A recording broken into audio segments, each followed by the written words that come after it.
Hello everyone, welcome back.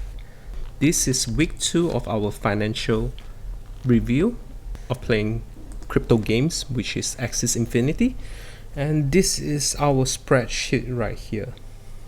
As you can see, it's kind of getting more complicated week by week as we try to capture all the transactions. That the first part will be the capital. So last week what I did is I further bought Ethereum and Bitcoin. Mainly was to breed. Ethereum is for SLP, while Bitcoin is for AXS token. So we put in extra almost 12,000, which works out to be 3,000 US dollars. Yeah, so this is the rate that we purchased. For our asset, it has been kind of a bad week in terms of our asset growth. So last week our asset is valued at 5.43 Ethereum. This week is 6.35 with an increment of 0.92. But then the reality is we actually lost quite some money in breeding, which is why I put this in rate.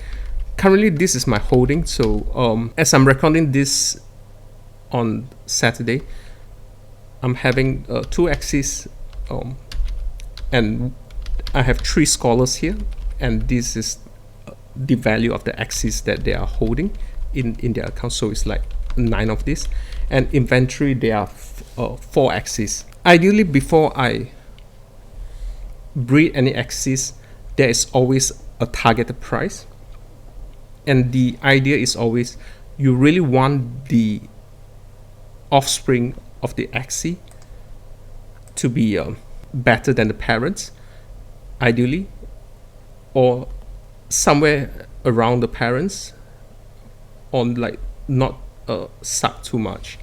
Alright, so this is what we bred last week. These are the 2 parents.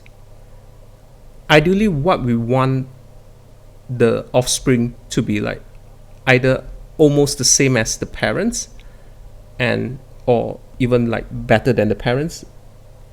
And if the offspring turns out to be much worse than the parents, then it kind of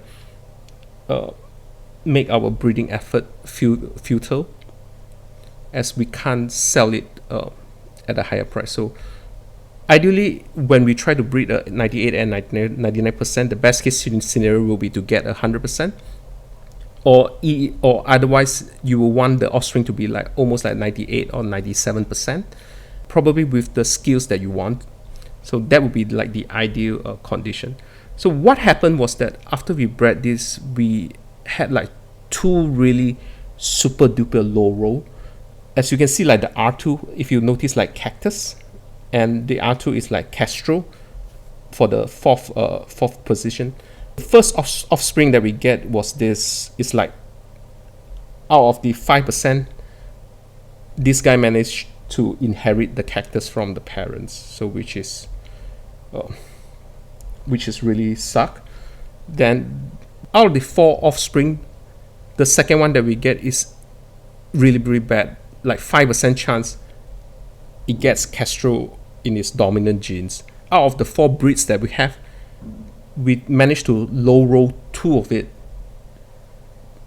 Like we managed to get the 5% R2 genes into the dominant genes for 2. So it is like really, really bad, and I kind of felt really disappointed. So this is the second one that it got low roll. The ones that got decent, which is this one, which is 99%, we couldn't get the perfect skill on it. So it ended up being not as good as its parent. So it's kind of like decent. And the 4th one that we get is this. This is about 95%. So it kind of it's kind of sucky as well.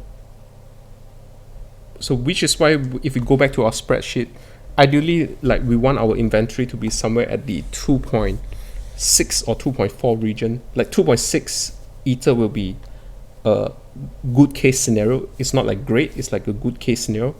2.4 is like a not so good case scenario. And what we end up instead is we get like a 2 or 1.9. So I'm really disappointed at the breeding result this week. I probably lost about 0.4 ether due to the low roll. Alright, so that's it for the breeding side. In total, our Axies are valued at 6.35 in total.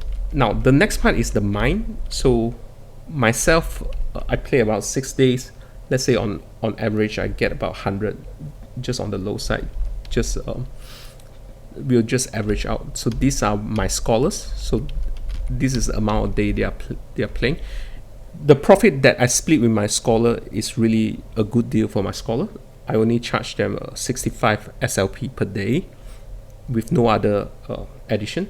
Within a week, we earn in ringgit is like 1,400, so which works out to be around 400, probably 450 US dollars. Which brings us to this is what our holding is.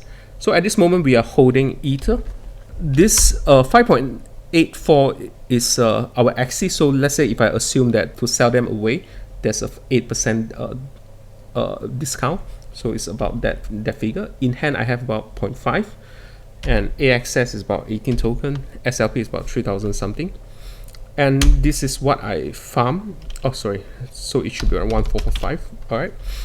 And the total value will be 6.3. This is the AXS. So these are the tokens. So in total ETH, my value is around 7 Ethereum.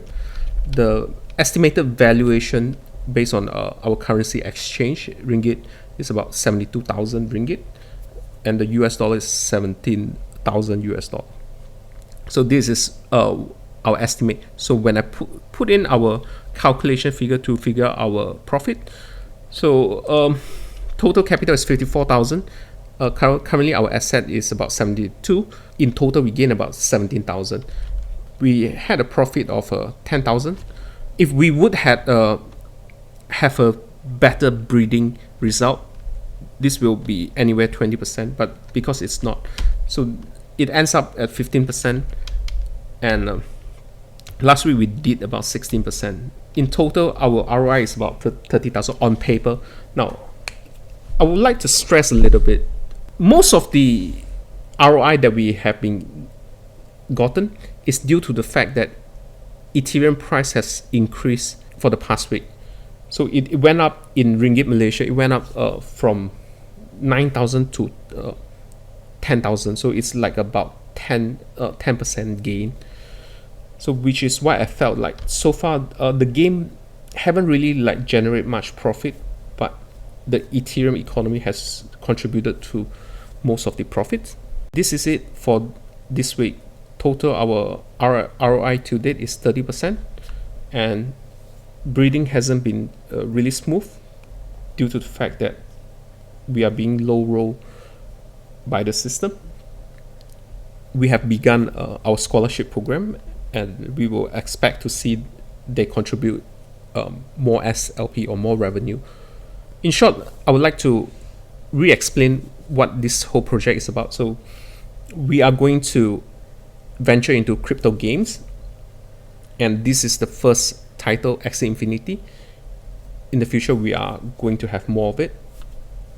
The whole financial analysis is not really for us to like really want to gain money out of it, but it's more like accumulating Ethereum so that we can venture into other games in the future. Hope this helps. If you have any question, do drop in the comments below, and peace out.